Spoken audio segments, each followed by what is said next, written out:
Byd Duw yw'r byd hwn, a'n byd ni, cymuned fawr fyd-eang. Mae ynddo fwyd i'w rannu, neu i'n gwneud yn farus. Mae ynddo aer i'w anadlu, neu i'w lygru. Mae ynddo gartrefi sy'n gallu croesawu, neu sy'n gwrthod. Mae ynddo geir sy'n ein cludo, neu yn ein lladd. Mae ynddo werthoedd i'w dysgu, neu i'w gwrthod.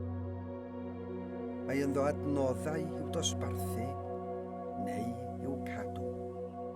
Mae ynddo wersi i'w dysgu, neu i'w hanwybyddu. Mae ynddo bobl i'w caru, neu i'w casau. Arglwydd yn dy fyd di, sydd hefyd yn fyd i ni, rwy ti wedi rhoi i ni'r gallu i ddewis. Helpa ni i ddewis yn ddoeth. Amen.